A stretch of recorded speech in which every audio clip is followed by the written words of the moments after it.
So in this video, we're going to talk about sugars. Um, Sugars are a general term for carbohydrates, which are biomolecules that provide energy, or mostly energy, to cells, so within plants and animals. All carbohydrates are made of three basic elements: carbon, hydrogen, and oxygen. And they come in building blocks called monomers. So a monomer is what you see in other biomolecules such as proteins, but a monomer is basically the single block. Okay, so sugars, carbohydrates, are made up of a single block, monomer. And monomers, in sugar terms, are known as monosaccharides.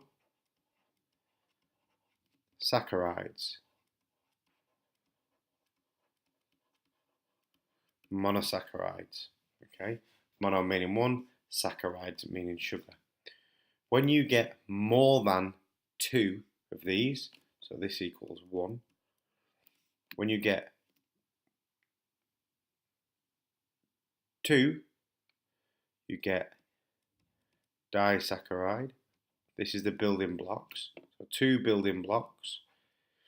So 2 monosaccharides equals disaccharide, so that's 2.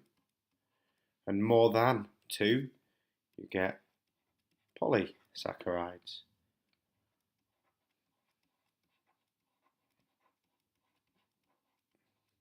Excuse my writing, I haven't done this for a bit.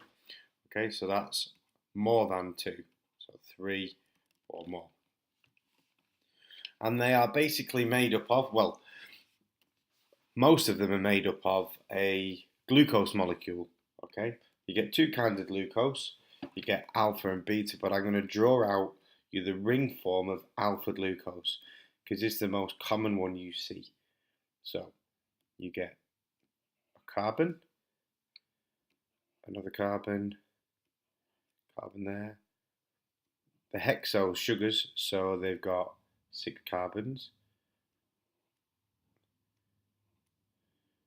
Okay, and then oxygen there. So we join these up. All carbons are going to need, all these carbons are going to need 4 bonds. Okay, so we've got a hydrogen group, an OH group here. This is very important, this side. And then the way I remember how to do it, you get another OH group next to this. And on the opposite, it'll have to be a H. Then this is the opposite, so it's H here, and then an OH here. Then on this carbon, it's the same as the other side, but the O is drawn on the line, the oxygen, because that's what it's joined to. Then you get your hydrogen up here. Then you get this carbon here, there's going to be hydrogen there, and then here you get the primary alcohol group. And this is the ring form of alpha glucose. Okay. Its opposite number is called beta glucose.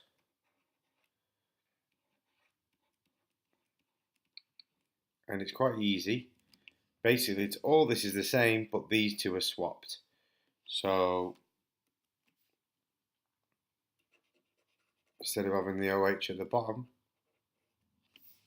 you have the OH at the top and the H at the bottom. So this would represent one monomer, the monosaccharide beta glucose. The one that I drew before would be alpha glucose, a monosaccharide. To make complex carbohydrates or di or polysaccharides, these need to be joined together. So you'll have alpha glucose joined with alpha glucose joined with alpha glucose, and so on. Or different combinations of different monosaccharides to make different sugars.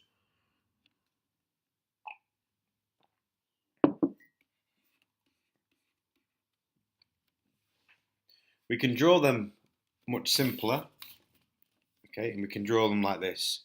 So I will draw alpha glucose here. I draw them in a simple formation where rather than drawing all the carbons, you just draw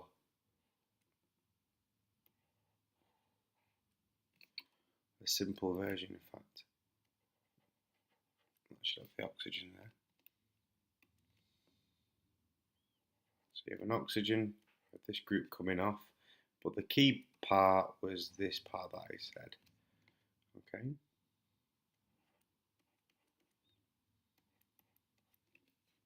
There we go. So that's alpha glucose.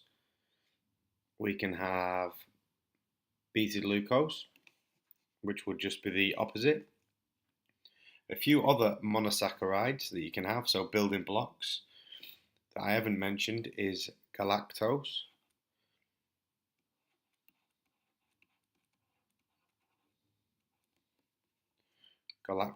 and the way that's formed.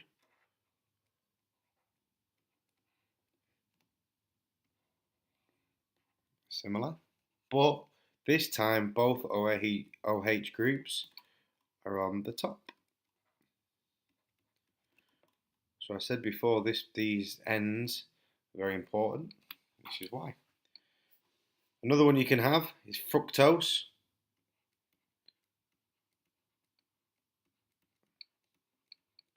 The simple version isn't as simple as this, so the shape's slightly different now. So we have this, then we have a bit of a triangle, we have a H here, our oxygen at the top, our OH group down here, but then we have the two alcohol groups.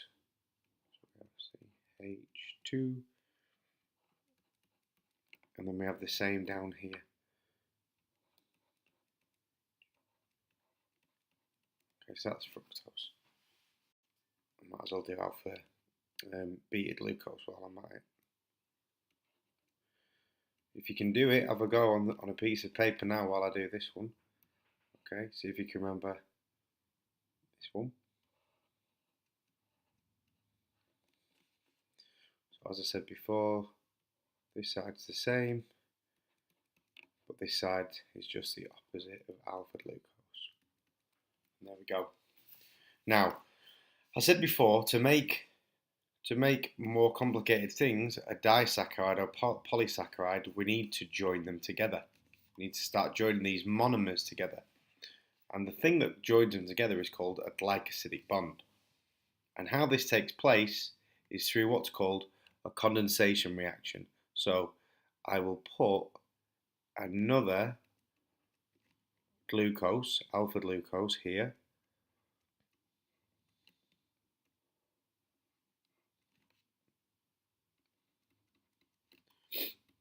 Sorry, it's a bit slow. So there's my other alpha glucose, and I need to join these together.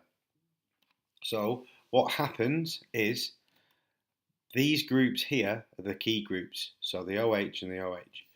So what happens is two hydrogens and an oxygen are lost, which means you're going to lose H2O, leaving one oxygen. Okay, this is called a condensation reaction. So a condensation reaction joins the bonds or makes the bond.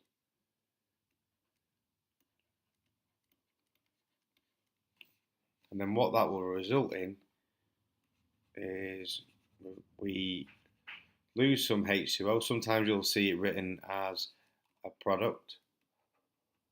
Okay, so a product of this reaction is water.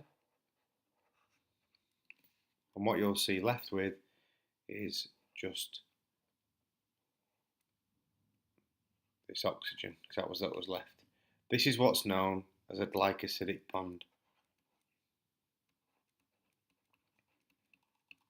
And it joins two monosaccharides Here we have now created a disaccharide because there's 2 monosaccharides. 1, 2. Then they're joined together by a glycosidic bond that was made using a condensation reaction. If I was to break this bond, I would do the opposite as a condensation reaction. I would add H2O, to this, which would make it back like this, okay, like what we saw before. And when you break the bond, it's known as a hydrolysis reaction.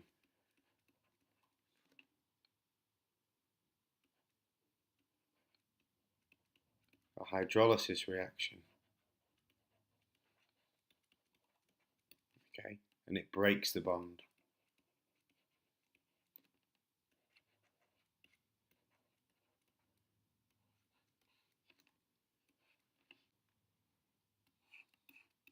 So a name of a few disaccharides. So if we get alpha glucose and add it to alpha glucose as I did above, you get what's called maltose, a disaccharide. If you add alpha glucose and galactose, you get lactose. If you add alpha glucose and fructose, you get sucrose, which is very sweet. Okay, this is why I drew the alpha ring form, because you're going to get alpha, you see it all the time. Okay, it's the main one. But these are all disaccharides.